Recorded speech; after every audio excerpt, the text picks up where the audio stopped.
The words Lego and Batman are a big part of my childhood. I first saw the two names together in a little game called Lego Batman, the video game. And not long after that, I managed to watch a marathon of all 4 original Batman movies. Yeah, all 4. So technically Batman is the first ever superhero that I ever get to know. And it's all thanks to this. Very crazy. But anyways, at the same time, as you know, when I have this game in my possession, this is why I started to get into watching Lego stop motion videos. This leads me into making my own Lego videos, but since I was too lazy to do stop motion, the result is this. Let's fight. So enough rambling about my childhood, it's time to review the Lego Batman movie. So without further ado, let's get into it!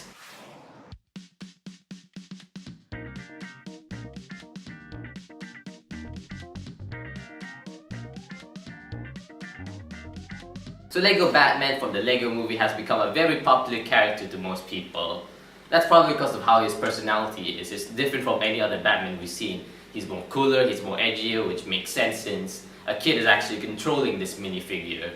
So how do you involve an entire story about this type of Batman? Well, we're about to find out, so without further ado, cue the spoiler warning!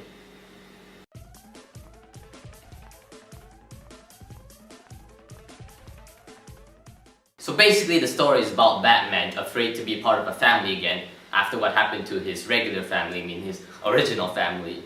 And of course this is also about taking a look at yourself and making a change.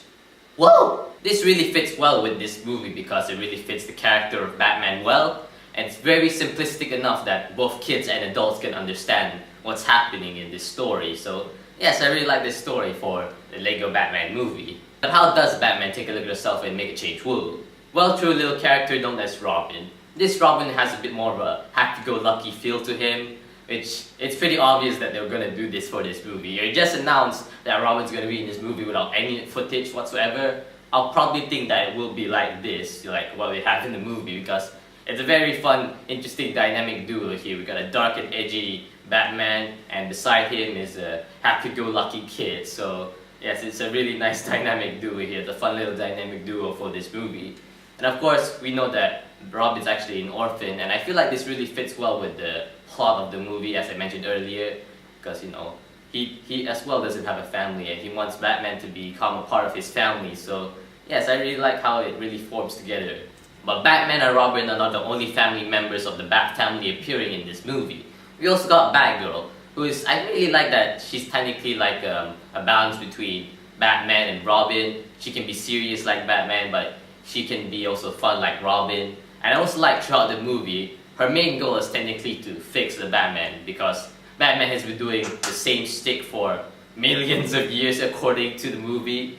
So since Batman's been doing the same thing, fighting crime, but never be able to capture all of the villains, so she decides to fix that. And I feel like she managed to achieve that at the end of the film with the whole taking a look at yourself and make a change, woo. So yes, I really like it.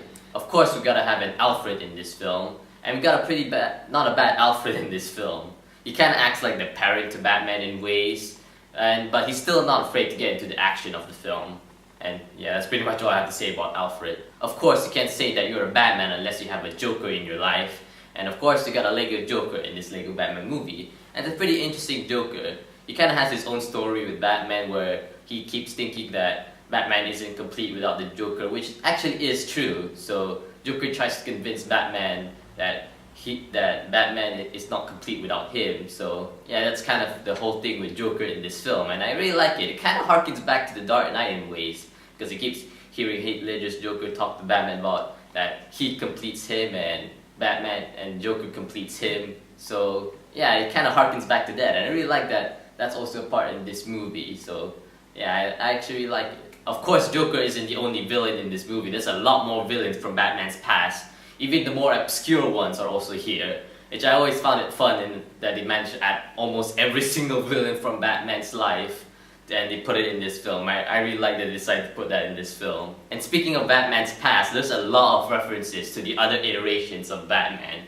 You got references to the Adam West Batman, you got references to the Michael Keaton Batman, Kristen Bale's Batman.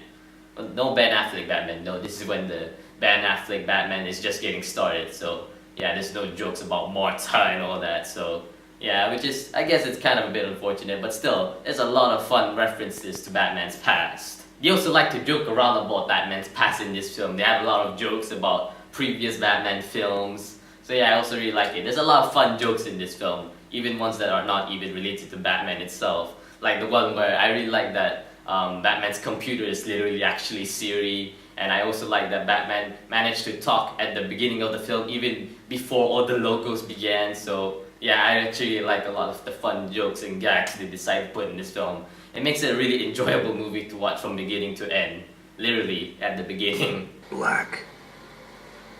All important movies start with a black screen. Fun fact, if you have Siri in one of your devices and you talk to her and you say, "Hey Peter" in front of her, you can actually get a response from the Lego Batman movie. Hey, Peter. Hello, sir. Alfred is on the 17th floor, caulking the tiles in the second bathroom of the 5th master bedroom. But what about the animation? I said that the animation from the Lego movie is actually pretty good, so how was it here? Well, it's actually a big improvement. Well, not really big improvement in the whole animation style because you cannot really improve stop motion based animation. So I feel like the reason why I said it's improved is because how it looks like all the lighting and all that, and all the models now, it actually looks more cleaner than ever before, and if all the shots, if you just pause it a single bit in the movie, I guarantee that it will look so beautiful with just that one picture.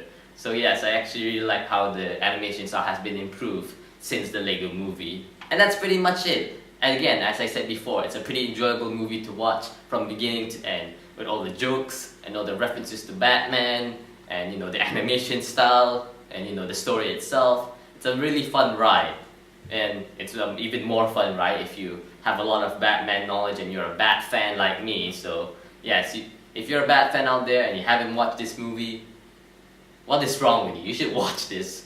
But yeah, it's a very fun, enjoyable movie. Sure, it's not the the serious Batman, which usually is what Batman is supposed to be, but sometimes it's nice to have fun with Batman, and this movie shows that Batman can be fun and not, always serious. Why so serious? What do you think of my Joker impression? So that's all for my review, so with that said, alright guys and gals, thank you for watching this video. I hope you enjoyed it. So of course, we're gonna review the Lego Ninjago movie next, and of course later on, the Lego Movie 2 to end off this Lego Movie marathon. So until then guys, rock it on!